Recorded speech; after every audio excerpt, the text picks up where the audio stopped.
evening, ladies and gentlemen. I am Aaron Wesley, and I'm sitting here today with Victor Luckerson about his book, Built from the Fire. So, Victor, I just have to ask you about about your book and everything. How did you inspire to write this book? Yeah, so for me, this book was really a passion project. I have a history as a journalist working in sectors such as technology and business, but I've always been fascinated by race and history. And in particular, I've always been curious about sort of what our story is as black people in that era between the Civil War and the Civil Rights Movement. I didn't learn anything about what black people were up to, after we ended slavery and before Rosa Parks sat down on the bus. And so, an event like the Tulsa Race Massacre and what happened in the story of Greenwood really sort of captures our American black history in that era. And so for me, I was just really interested in writing a story that captured this vibrant community, a story about black success, black solidarity, black prosperity. I always tell folks that obviously the race massacre of 1921 is very important, but it's not the only thing that defines Greenwood. And this book I've written really captures that horrific event, but also what Greenwood was both before and after that event. Okay, so in your personal words, what do you think kind of inspired Greenwood to you?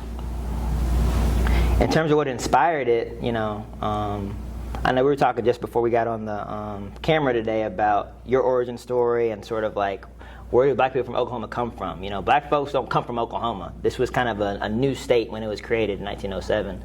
And so the story of Greenwood really begins for many people in the Jim Crow South. Built from the Fire, this book I've written follows the story of one family, the Goodwins, who are still in Greenwood today, and they came to Oklahoma in 1914 from rural Mississippi. They were living in Jim Crow, Mississippi, under the heel of white supremacy. In the town they were living in, Water Valley, if a black man was walking down the sidewalk and saw a white man coming, he had to scuttle into the gutter. And so the family patriarch, J.H. Goodwin, said, I don't want to put up with this anymore. I got to find a better life for my children. I got to find a better place to educate my children. And in the early 1900s, Oklahoma was seen as the promised land. People were calling it the Eden of the West. It was really viewed as this kind of black utopia where black folks are going to be able to write a new narrative for themselves that wasn't possible in the Deep South. And so the Goodwins and thousands of other black families traveled all the way to Oklahoma, some of them on train, some of them even on foot, to kind of build up this new place. And in Tulsa, Greenwood became the place that was sort of this spot for black prosperity. So in 1905, actually, the first business opened on Greenwood Avenue, O.W. Gurley's People's Grocery Store. And so from that nexus, we had other businesses opening, churches, homes. This whole community kind of fanned out from this patch of low-lying land in North Tulsa.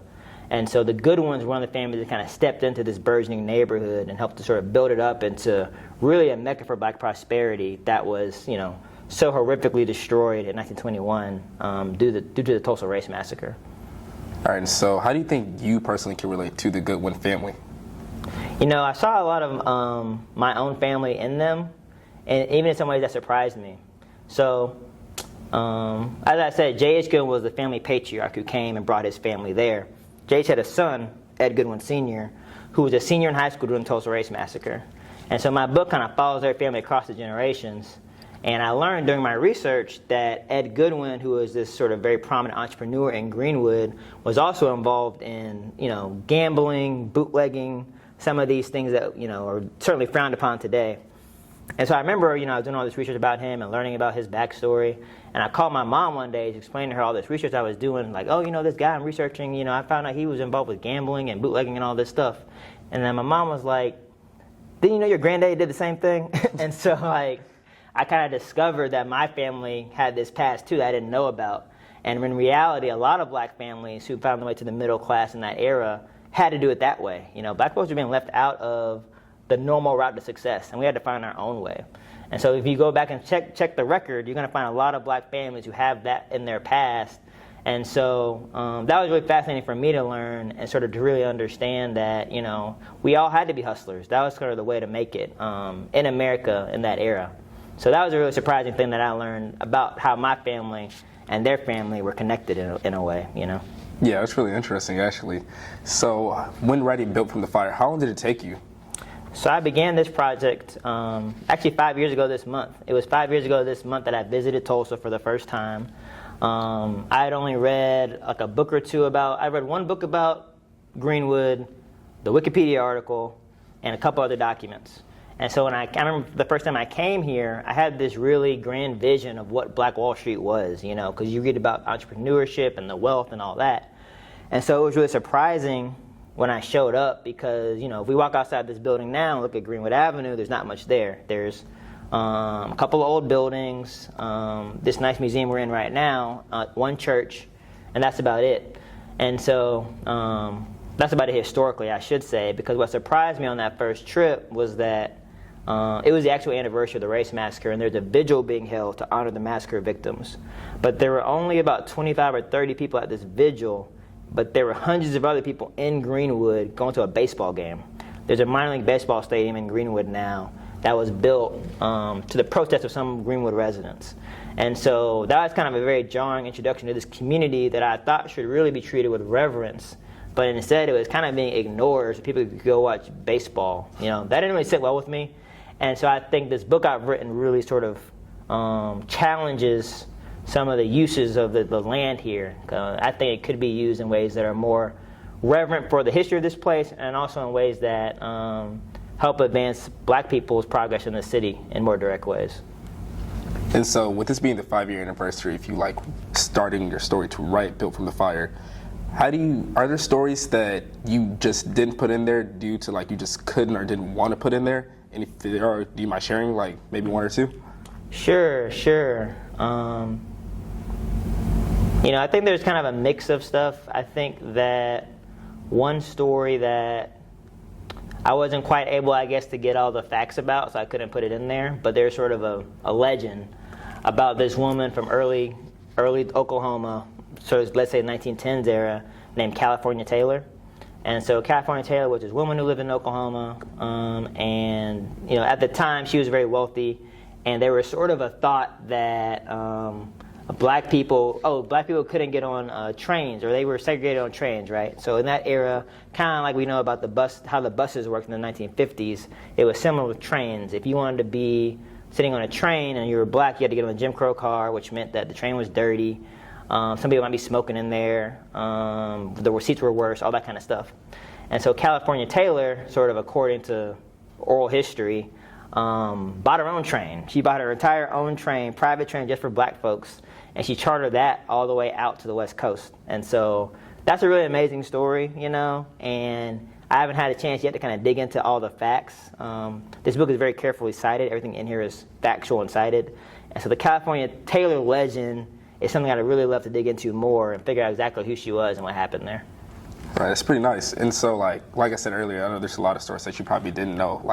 What are some stories that really just targeted with your heart, just made you feel in type of ways? Yeah, so a lot of my research involved digging into documents. I spent so much time just trawling through property records and different kinds of reports. And one of the really valuable reports I found was a report by the Red Cross. After the Tulsa Race Massacre, a lot of white institutions were trying to undermine Greenwood, trying to seize the property or do different things to hurt the Black community, but the Red Cross was actually really helpful. And so they issued a very detailed report about the aftermath of the Race Massacre, and they sort of talked about how many buildings were destroyed, how many meals they issued, how many homes they helped rebuild. And they also had information about fatalities in this document. So I was at the library one day just going through the document, and it listed number of people killed, number of people injured, but also the number of stillborn babies. There were 8 stillborn babies during the Race Massacre. And there can sometimes be a lot of horror embedded in very mundane documents. And so that was such a huge thing to process, sort of by myself alone in this library, just staring at this information on the page, but realizing that information was real people, who had been lost during that event. And so even when I think about it now, it kind of makes me angrier about what happened. I think to write about this kind of thing, you have to, I won't say remove yourself, but you have to find a way to process it without getting that emotional at every moment. But when I think about that fact, about the fact that 8 children never got to have their lives because of the Race Massacre, It really angers me, to be honest. Right. And so with that being said, so like, what made you feel the need to like just really tell this story and bring your expressions and emotions out? I know you say you're very passionate about Black history and things like that, but like, what really just pushed you to really tell the story? I think it really hadn't been told in a full way before. I think that was kind of what animated me. I mean, let's rewind 5 years, when I Googled Black Wall Street, wanted to know more, there just wasn't that much on the internet about it, to be honest with you. That's changed today. It's much more ubiquitous now. But even in terms of what was covered at the 100-year anniversary, everything was about the race massacre. And even in terms of that, everything was sort of, I thought a lot of things were more about the mob. We have this sort of amorphous white mob who came into Greenwood and burned everything and killed and murdered and all this. That's true. But there are a lot of white elite people involved too. The police department deputized citizens to go pillage Greenwood. The mayor of Tulsa, right after the race massacre, said that for the Black folks in Greenwood, it was sort of, they were collateral damage in his mind. You know what I mean?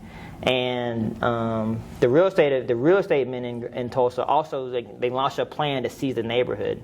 And so, I don't know, I just think for me, like being able to explain those mechanics of how the racism actually operated was really important, and going beyond just this idea of, guys in Ku Klux Klan robes wandering around. Because it was really a lot more than that, and it was really in some ways a lot more sinister than that. Really? So with that being said, I know you said like, with the racism and things, did you see a lot of similarities from where you're from to where you saw in Tulsa? Because I know you said you're from Montgomery, Alabama, which is the South, and I know how you stated earlier, like when we were talking, that like you kind of just shunned it off at first till you went to college in Alabama. Yeah. So did you see any like similarities or anything coming here to Alabama? Yeah, I thought about that a lot, the parallels between Montgomery and Tulsa. Montgomery is also a place with a really complex and in some ways horrific racial history. Montgomery was the original capital of the Confederacy during the Civil War. And Black people there faced a lot of racial violence during the Civil Rights Movement. But I will say that, like in Montgomery, being from Montgomery, that history feels like America's history. It's just so big. Rosa Parks, Dr. King, those are such big icons that it feels like all of our history. When I came to Tulsa and observed going to city council meetings and talking to people here and just seeing the way that the issues stemming from the race massacre were discussed, it just felt a lot more intimate and personal and painful, because the Black folks in Tulsa have never had the chance to sort of share that story really with the whole country. And they've never gotten restitution or justice from people here in Tulsa. And so I just think the pain of it is a lot more raw here in Tulsa than what I experienced being from Montgomery. So that was a huge contrast that I observed. Been thinking about my upbringing in Montgomery versus living here in Tulsa for the last few years. Okay, can you kind of describe your upbringing in Montgomery in a little more detail if you can? Sure. So my parents moved there. My parents are both from Alabama, I should say that. They're both from rural Alabama. And so I've always had that sort of connection to the place. I know we were talking earlier about, I have an unusual last name, Luckerson. Right. And I've always been wondering, is that German, or what, was there a German slave owner? I don't know where that comes from. And so that's my next project, figure out where Luckerson comes from. But, I think I spent a lot of time in different worlds in Montgomery, and maybe that's one reason my writing sort of is able to encapsulate a lot of different perspectives, My parents sent me to an all-white elementary school because they thought that was the best possible education I could get in Montgomery. And then I went to a public school after that and sort of had a very much more diverse experience. And so I feel like living there, I was sort of exposed to all the different sides of what that city is, And like I said, I think it kind of informs my work, because I think I can sort of embody different people's points of view, and I try to do that in this book. So, it was an interesting place to grow up. I think that the history there, like I said, it's there's a very public history in Montgomery involving King and Rosa Parks and people like that. But there's also kind of a more like buried history. For example, I didn't know that during the Freedom Rides with John Lewis and other folks, there was a riot in Montgomery attacking them. And I had no idea about that until a few years ago. They turned the bus stop where that happened into a museum, probably about 5 to 7 years ago. And so even Montgomery, which has this big public history, there's still secrets there too, you know what I mean? So I think it was kind of what I've realized, that every city actually has its own secrets, and a lot of those secrets involve terrorizing us, you know? And so I think that, you know, hopefully this book can help people understand and try to maybe dig into their own community a little bit more and figure out what is the true narrative of all these places that we live in, you know? Right. And so what is your goal from writing Built from the Fire? You know, I think I have a few goals. I think that documenting what happened here is extremely important. There is a lot of hearsay about what happened in Greenwood and during the race massacre and sort of conflicting thoughts and agendas to sort of portray it. And so what I tried to do in this book was say, okay, I dug into the primary documents, I sort of found what I could find, and here's every single fact that I could construct, and here are the footnotes for it. You know, this book has more than 200 pages of footnotes, which, you know, that's not the most exciting statistic in the world, but I actually think it's really important to be able to talk about an event like that and back up your facts. So that's very important to me. The other thing that's important, you know, I think having us, and I'm going to put myself in the young person category with you, even though I'm a few years older, I think us having a history that we can, us having access to our history is extremely important, you know. Earlier we were talking about your Chickasaw heritage and sort of this history that Chickasaws have of owning slaves, you know what I mean? And I think that everyone who is black having a chance to easily access that information in a way that's accessible, readable, engaging, you know, is really important. So I think that was really important to me. This whole story for me started when me and one of my homeboys in Atlanta were discussing Black Wall Street when I was about 27 years old, and he had never heard of it. So for me, it really sort of began with this idea of I need to figure out a way how other young people can access this history that's sort of been hidden from us for so long. So I hope that this book can sort of help with that too, just walking folks through our story in a way that feels engaging. Right. And so speaking of that, I know you say your homeboy actually didn't have like any knowledge of like Tulsa massacre. So how did you find that information? Because I know you stated earlier that when you looked it up, there was little to no information at the time. Mm-hmm. So how did you figure it out? Yeah. So, you know, I've always been a history buff, even as a little kid. So I had some kind of background knowledge, just big picture. When me and my homeboy talked, I knew that Black Wall Street existed. But when I was doing my initial research, a local historian named Hannibal Johnson had written a book around the year 2000, and that was really valuable for me to just understand the basics of what happened here. And then the other thing was just coming here. You know, I visited Tulsa 5 years ago and wrote an article about Greenwood, and so I was able to hear from people who remembered Black Wall Street before urban renewal and other policies destroyed it, you know. So I think just talking to some of those folks who could sort of summon the memory of this community of entrepreneurship and success, that's probably what really motivated me to want to go deeper in it. So, you know, it was a mix of reading other historians' earlier work, which was really valuable, but also just talking to the folks who know the story best. Right. And so, like, getting that, like, actual connection with those people, how did that make you feel compared to, like, reading it just online and through books? You know, I think it can be really surprising what talking to real people says, because sometimes what real people say is different than what your imagined narrative is, I think. A good example I'll have about this is, so let's say 1930s, 40s, 50s in Tulsa, there was an amusement park called Lakeview Amusement Park. And it was like the biggest theme park in the city. And black people were not allowed in there, except on Juneteenth, one day a year. And so I interviewed several folks who were in their 70s now about that. And so my first question was, okay, like, did y'all protest? Like, were you mad? What'd you do? You know? But they were saying, well, no, at the time, like, that was all we knew. We were happy to go, you know? They were excited about having their one day at the theme park. And so to me, that's a difference of perspective, you know? And so I think when you're writing about history, you have to place yourself in that person's moment. So in that moment, black people had access to so little, and they were just trying to get by with their days and trying to find whatever solace or amusement they could, that they were going to value going to that theme park every day, or maybe once a year, you know? And so in this book, I really try to put myself in those moments of a different era and sort of ask the reader to sort of question, well, what would I have done in that scenario? And it's not always like, well, I would have been like with a picket sign or whatever, you know, because most of us are trying to get through our days, love our families, and survive, you know. And so this book is very much a story of survival in Greenwood. And so I think that is definitely something where I learned something different from talking to people who lived it than I might have assumed if I was just thinking about everything in kind of like a civil rights movement mentality, you know. Right. And so with that, I know you said you had 200 pages of footnotes alone. So did you intend for the book to be 500 pages? No, that was a total accident.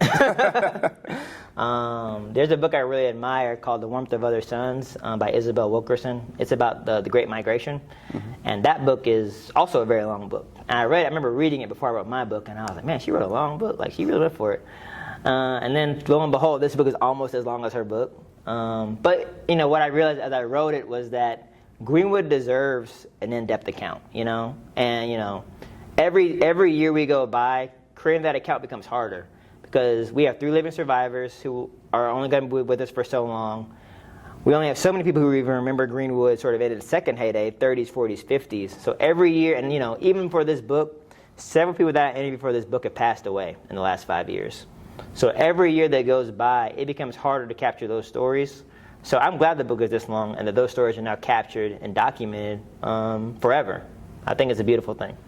Right. And so the book you mentioned earlier, how did that inspire you to write Built from the Fire? Yeah, The Warmth of Other Suns. It's just a beautiful writing. Like, Isabel Wilkerson is a very talented journalist and writer. And she does an amazing job of humanizing the figures in her story. That book follows 3 different people who grew up in the Jim Crow South and then journeyed to the north, to Chicago, New York, and Los Angeles, seeking a better life. And the way that she's able to have these individual human stories, but then explain the policies that were undermining them at every step, it's very masterful. And so I thought that was something I could do with Tulsa, and sort of if I can identify certain families, certain real people, humanize them, but then also explain all the policies that the city of Tulsa, the state of Oklahoma, and the United States were doing to undermine them. It sort of draws the reader in with the human part of it, but then you're getting that lesson about all the history that, you know, shapes where we are right now. And so The Warmth of Other Suns is probably the best book I've ever read that marries those 2 approaches. And so it really became sort of the basis for how I tried to frame this book. Nice. And then, so I know you said earlier, like when we were talking off camera, that you were actually the second Black writer at your alma mater. So how did that also kind of inspire you to write Built from the Fire? Yeah. So I went to the University of Alabama, and I was the second editor-in-chief of the school newspaper, the Crimson White. And, you know, Alabama's 80% white, something like that, maybe like 7 or 8% black, the school. And so that was an early experience in being in an overwhelmingly white space and having to find a way to write about the issues that mattered to me. Just as an example, I remember being there and realizing that some of the history around us was kind of corrupt in my mind. You know, at Alabama, you're on the quad. There are all these. Every building is named after like a Confederate general or a slave owner or one guy who was like a phrenologist. Phrenology was this scientific theory in the 1800s that you could measure people's skulls and sort of determine how smart they were, and black people were determined to be stupider based on like their skull shape. And so this guy was a phrenologist, and he was like, the building was named after him, not Hall. And so I wrote an article sort of calling that out, saying how messed up it was that these buildings were named after these folks. And so anyway, but at the time, nothing happened. I remember writing the article, nothing happened. So, man, okay, well, what's the point of this?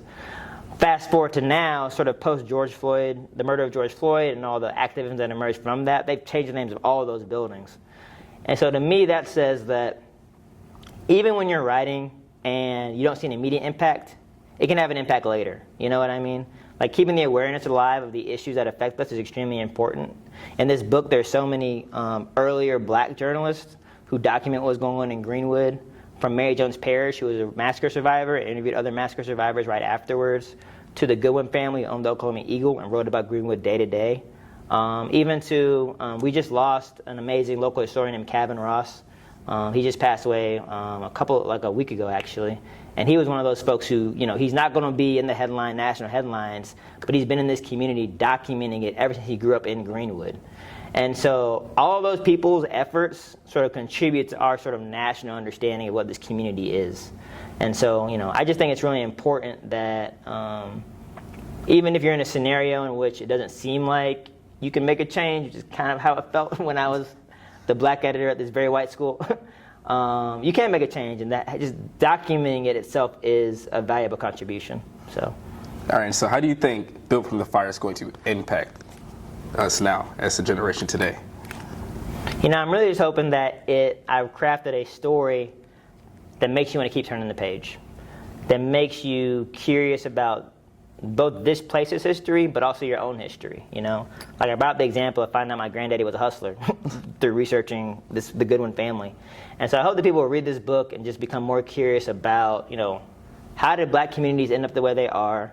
How did black families end up the way they are? I think often we don't spend enough time kind of probing those questions. And so, I hope the book is even more than being sort of like a big political statement. I hope it can change sort of the way people think themselves about their communities and the people around them. Right. And so do you have any just closing remarks you want to add, any statements that you'd like to add also about Built from the Fire, just anything in general? I just think that one thing I guess I'll finally say is that I think that the way this book is structured, even if you're not from Tulsa, you'll find parallels in your own community. This book digs into how the highway bisected Greenwood in the 1960s. That happened in black communities across the United States. It digs into gentrification going on in Greenwood right now. That's going on everywhere in America. And so I'm really excited about the idea that people can use this book almost as a model to track the changes in their own communities and neighborhoods over time, and kind of see where did our neighborhood intersect with the Greenwood story. I'm excited to be working on that actually with some friends from Montgomery. We're kind of trying to shape kind of a lesson plan or book club that kind of explores the Montgomery parallels to Greenwood. And I think that's a really exciting idea that could be adapted to a lot of other places. So I always encourage folks, even if you're not from Tulsa, I think there's a lot to learn from the story of Greenwood. Thank you. And once again, my name is Aaron Wesley. We are here with Victor Luckerson about his amazing book, Built from the Fire. Yeah, so I'm so excited about bringing Built from the Fire into the world. The book comes out on Tuesday, May 23rd, and my very first book event is going to be in Oklahoma City on May 25th. It's going to be at the Oklahoma Historical Society, and it's really going to be an effort to discuss and honor the Oklahoma Eagle, the black newspaper in Greenwood that's been chronicling the neighborhood's history for more than 100 years. I'm excited. I'm going to be joined by folks in the Goodwin family, the family who owns the Eagle, and we're going to be just talking about the power of those archives, and like I talked about documenting our history, we're going to be talking about the importance of that and how that shaped what this book is. After that, I'm excited to be also going to having an event here in Tulsa, actually right here in the Cultural Center. We'll be having an event. And then probably most excited about going to Washington, D.C., where I'll be speaking at the National Museum of African American History and Culture for the first time. I put in my last post to my friends, put Smithsonian lecture on my tombstone. I'm very excited about this. I'll also be going later to New York City, Birmingham, Alabama, Seattle, several different cities, and all the information about that is on my website, vicluckerson.com. Yes, sir. And thank you again. Thank you, sir. Thank you. It's nice meeting you. Take care. All right. I don't know if you heard it, but you generated so much conversation just in this line. So, I thought it was powerful, meaningful, and they said a lot of good things that I did not know about their history of their family. So I was really impressed about some of the things that they went over. Excited to hear some of the history and the forerunning and what happened and what occurred. And then I also liked the fact that they said they want others to get involved. That's what the paper was for, so that you can have your voice. So they want everyone to stand up and say something about what could have happened, not only just in their family, but in your family too as well. I like that too. So that's what I liked about it today. It was delightful. I mean, it was a wonderful thing to see essentially a celebration emerge out of a presentation of a very serious book about some very dark events, and also some very bright ones. It's a wonderful, wonderful book, and I thought the panel was effective and interesting, and it was just very nice to actually see the author in person and see the wonderful, diverse crowd of people who all seemed to be quite happy. Very glad I came to the event. I'm looking forward to reading Victor's book. I haven't read a book about the massacre. I enjoyed the TV article, TV coverage, but I'm glad to get into it in more depth. It was exciting to see the descendants and the other people who came, and I really enjoy Oklahoma Historical Society events because there's such an emphasis on facts, and the people are always nice. So I really enjoy this event because, you know, I consider myself to be a storyteller. And so being able to be in spaces with other Black individuals who also share stories in order to want to tell the stories about Black Oklahomans is just very inspirational. And so I'm glad that I'm leaving away just feeling inspired and want to continue to tell our story, but also encourage my peers to continue to tell their stories being here in Oklahoma. And so I'm just very grateful for this event and look forward to more events similar to this.